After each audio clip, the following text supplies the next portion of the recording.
it's Sam. I just want to come on and talk to you guys about what happens before bariatric surgery, or the hoops and stuff you have to jump through before you even get your surgery done. A couple things I had to do was my doctor wanted me to do a psych eval. He wanted me to get a cardiac clearance. He wanted me to get clearance from my endocrinologist, and he wanted me to see a pulmonologist to get clearance, like do a sleep study or whatever before surgery from a pulmonologist. So I had to do all these different things in order for me to find, and I had to have 6 visits with him, basically showing that it was like a 6 month basically like diet type thing. So I had started seeing him back in November of 2017.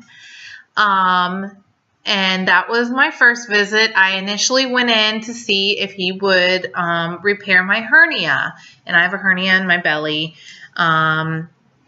Long story short, I had a kidney removed back in 2012, and I have a pretty large scar there, an incision scar, and it turned into a wound, and I have a hernia there, and it basically had strangulated fat in it too. So I wanted to see if he could repair it, and it was kind of painful at the time.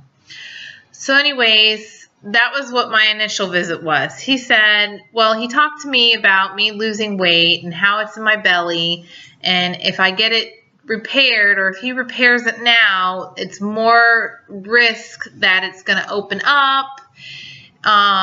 This is when I was like 315 pounds too. So he said, I'd much rather you, he then brought up the topic of bariatric surgery to me. Did I really want to hear that? No. And I was kind of against it too at the beginning. But he said, why don't you go online and look at, do the seminar and at least look at it. And I said, okay, well, let me think about it. I said, let me do my research. Let me think about it. Let me talk to my mom. And that's where I went from there, because I really was against the surgery. I really didn't think that I needed it. I could lose weight on my own. I had already lost like at least 10 pounds or something more. So, yeah. But here I was at my very largest, wanting to get my hernia repaired. And he was just like, I'm not going to repair it because you're too big right now. Basically, he said it in a nicer way, but it's funny how that happened. So I went home, did my research, and then I think I saw him the next month, and I told him, I was not too sure about this whole bariatric surgery. I was not sure if I wanted to get this done. And this is probably December, like Christmas time. And I said, I don't want to feel like a failure, like I can't lose the weight on my own, and I don't want to feel like this is my only option. But I told him, I said, I have to do something to get my health under control. And I said, right now my diabetes sucks. I'm not taking care of myself like I should. And I told him, I said, I've done some really like deep soul searching kind of things, and watching people even on YouTube talk about bariatric surgery and how it has changed their lives, and how they have really been able to keep the weight off, and to really make better choices for their health and for their lives too. And I asked him all the questions I wanted to ask him. I asked him what the procedure would be like, what would happen, how would I feel, I literally spent a good, probably 20-30 minutes with him talking. But, and he answered all the questions, and he said, you may even be able to get off your blood pressure pills and your medicines that you're on. And, we just talked about health stuff and that kind of stuff. And, so, yeah. And, I told him, I said, if I'm going to do this, I'm going to do this for me, for my health. I'm not going to do this because I have a young son. I'm doing it for him too, but I'm doing it mainly for myself, And then he told me all the things I needed to do. And his coordinator, they have a bariatric coordinator that she reaches out to you and talks to you about the things that you need to do, sends you a checklist and all the doctors that he wants you to see. And I said, well, do you have suggestions about what cardiologist I can go see, what pulmonologist I should see, if there's a list of therapists that I can go and talk to get the psych eval done and all this other stuff. So they sent me a list, and they sent me a list of people to talk to as well. And I went from there. So as soon as I got that paperwork in the mail, and he wanted to do labs on me too, because they want you to do routine lab work. They want you to do like an H. pylori breath test. They want you to do a whole workup basically. So, and I said, well, how many visits do I have to see you for? And he said, I think it's 4, but he said, if not, it might be 6. And I said, okay. So I started to work on the cardiac clearance first because I didn't know how extensive that was going to be. And he's like, they might make you do a stress test. And I said, I really hope not, because I'm this huge person. How am I supposed to run on a treadmill and still be able to do this? You know what I mean? For a stress test. So, and he said, well, I don't know, but they might make you do one. And so I went and saw the cardiologist, and they did an EKG. He looked at that. He said, that's normal. I said, well, what else do you want me to do? I said, I just need clearance. I need cardiac clearance. I'm going to have the gastric sleeve. And I just explained to him, I'm here to get clearance for the gastric sleeve. If you think I should get it, would it be good for me to get it? And I told him, I said, I'm a type 1 diabetic. I work. I'm trying to improve my health and make better choices. And this is probably around let's see, January,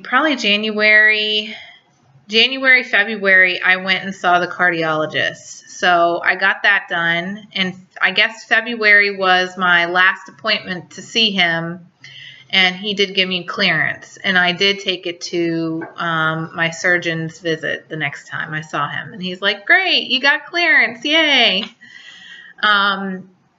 So, yeah.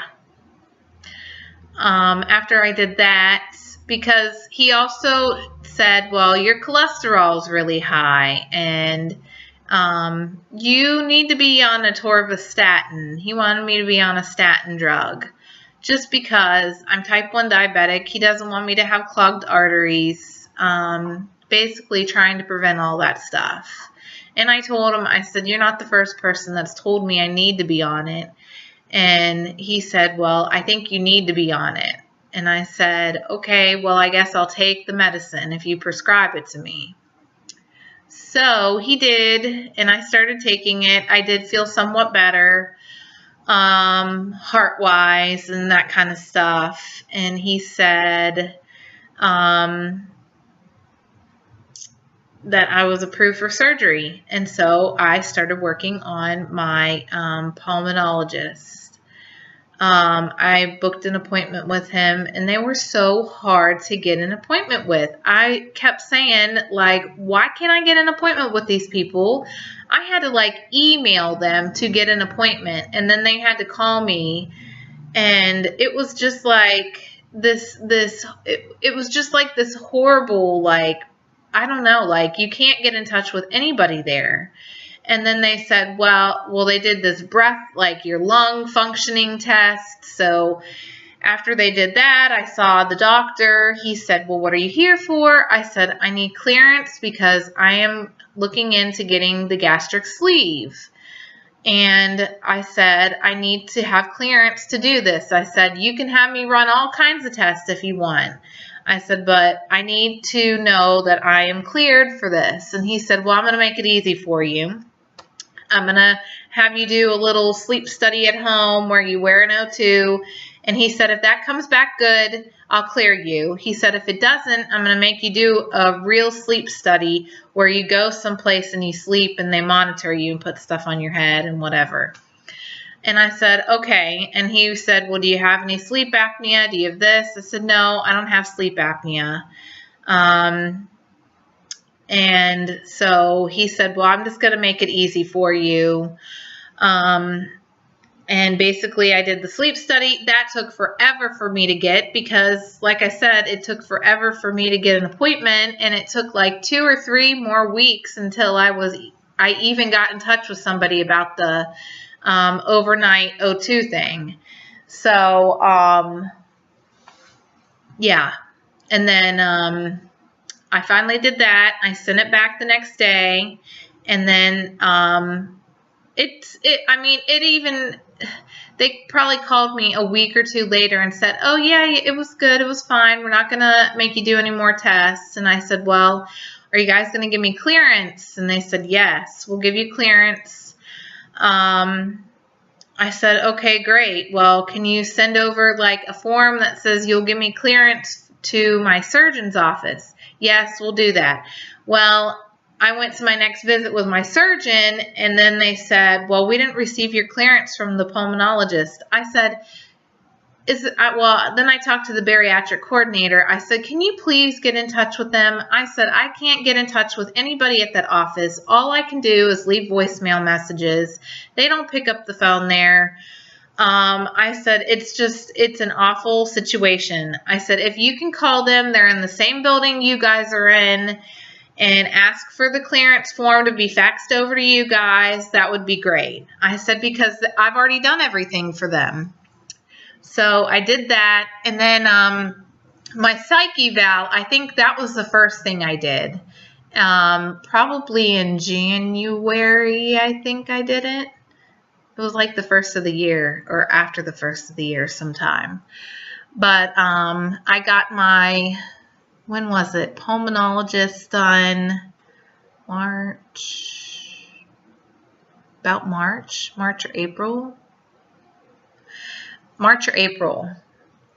I think March I got it done.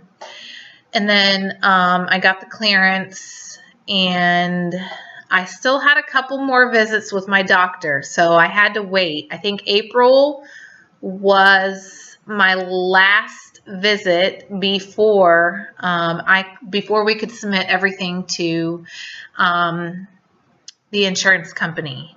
So, and I did go to my psych eval. Let me tell you about that. I called her, left her a message saying I need to have an appointment. I need to get a psych eval for surgery. And she said, okay, and sent me the dates and times that she had available. I selected one, and she sent me some forms to print out. So I printed out all these forms, filled out all the forms, and they give you like tests, like a binge eating test. They give you like overeating, like emotional eating. They give you all these different like tests to do. I think I left some of them here at home by accident, like at least one of them, but I filled out all like the information, like it talks about you, your life.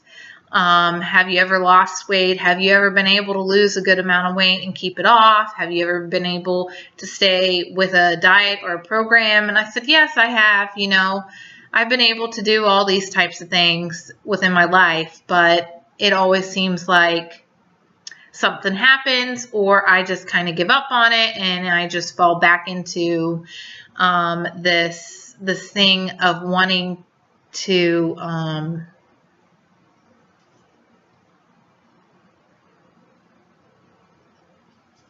hello? Good.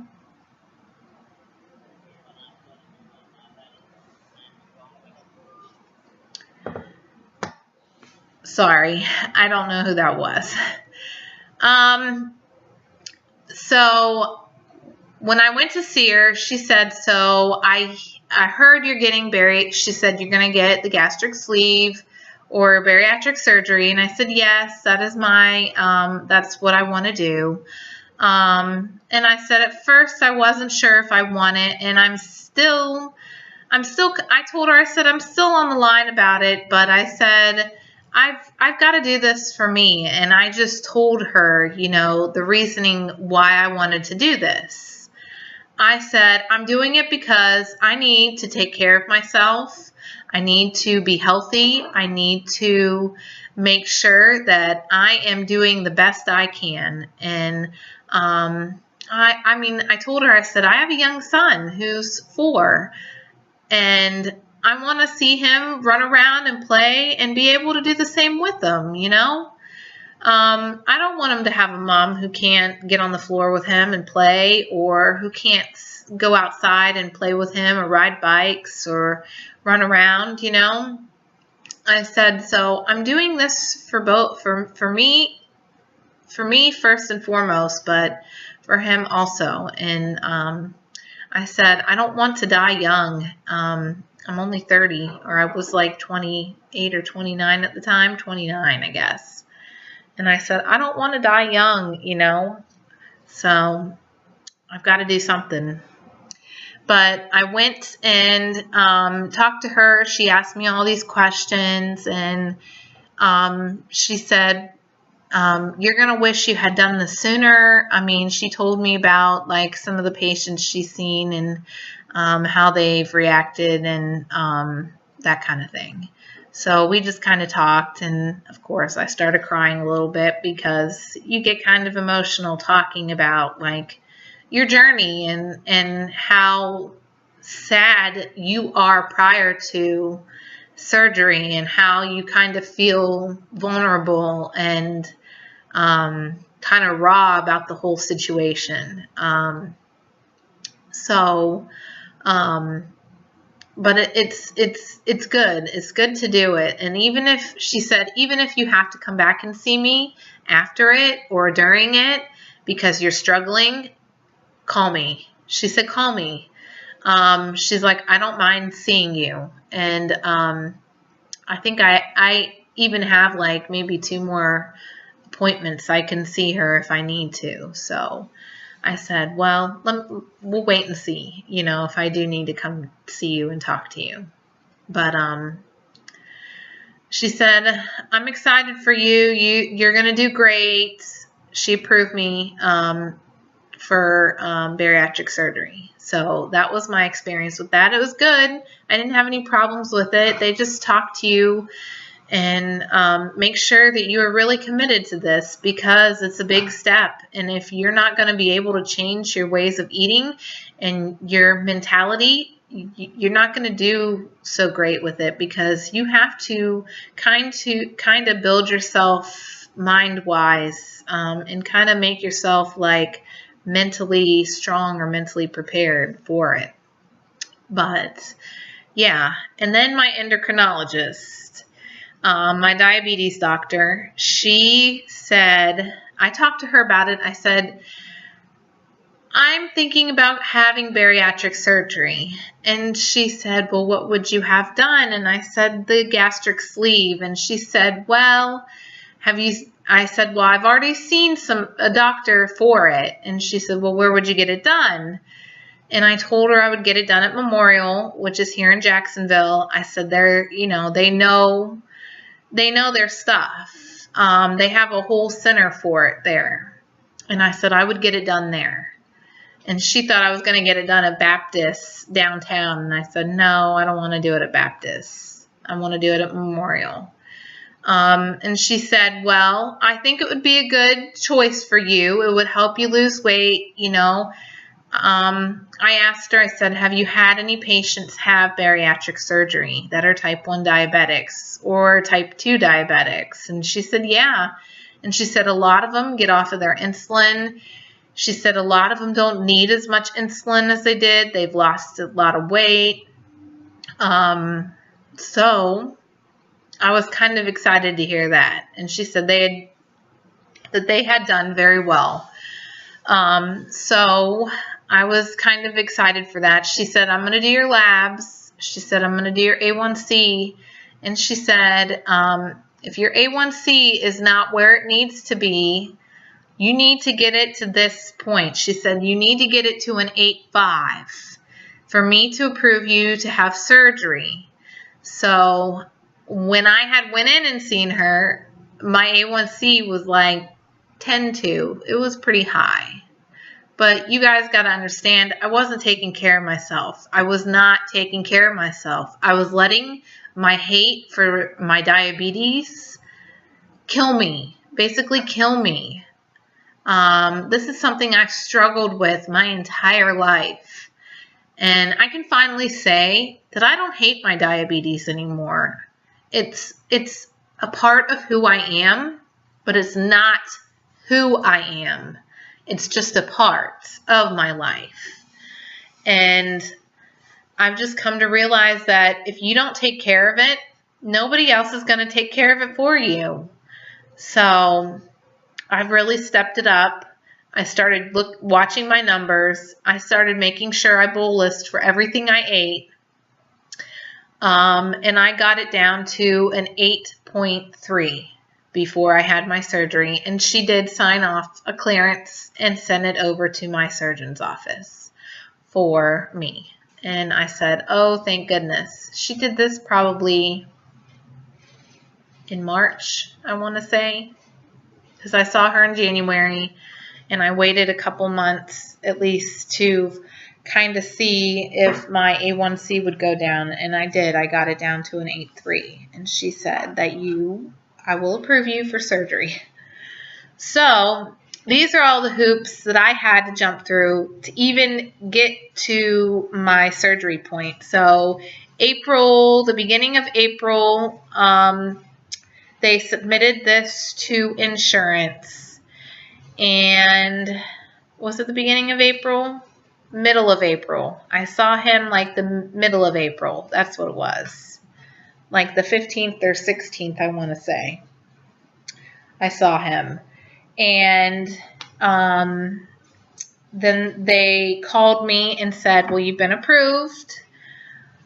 Because I had all kinds of things going on. I have type 1 diabetes. I have thyroid. My cholesterol's high. I'm sure there was a number of things that came back on labs and stuff that they said, chalked it up to the insurance to say, you should pay for this. So, but I have to say, I'm 238 this morning, and I have not been here for the longest time. Like before I got married, I was probably this size. Not even this size. I was bigger when I got married. I was in a size 22 when I got married. I bet you my wedding dress would fall off of me if I tried it on right now. Because, and another thing they don't tell you is that you're still going to feel big. I still feel huge, I still feel big. Parts of me just still feel big. Like, I mean, even at work, we wear these gowns because we have to wear them to keep, you know, if we get blood splattered on us and stuff. And I mean, I can fit into a medium-sized gown. Like, I used to never be able to wear that. I can wear size 18, even 16 pants, you know. I haven't been at this size since I was in my early 20s. Like 21, 20, you know.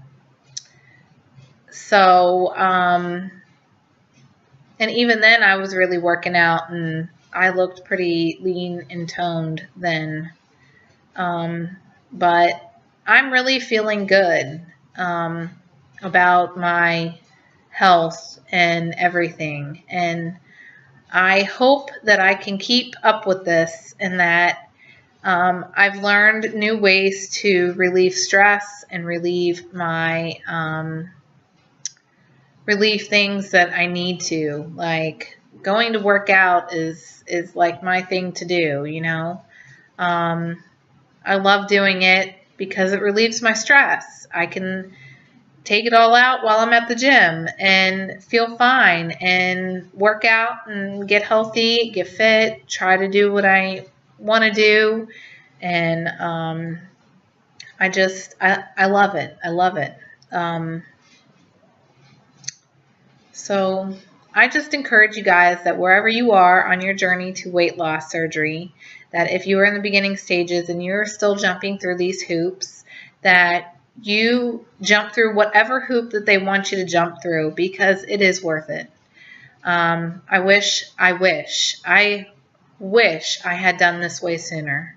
I wish I had done it as soon as I had my child, because that was when I felt my worst, is after I had my child.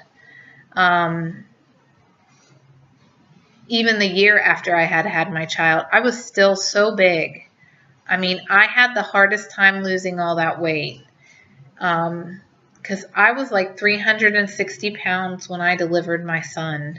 And I tell you, there's just nothing that they prepare you for if you are big and pregnant. It is so uncomfortable, so uncomfortable. I will never do that again to my body, ever. But I look forward to sharing more of my journey with you. And if you guys have any questions or any concerns that you want to talk about with me, please email me, please message me. And if you haven't had your surgery yet, please, please, please do whatever you can to get it done.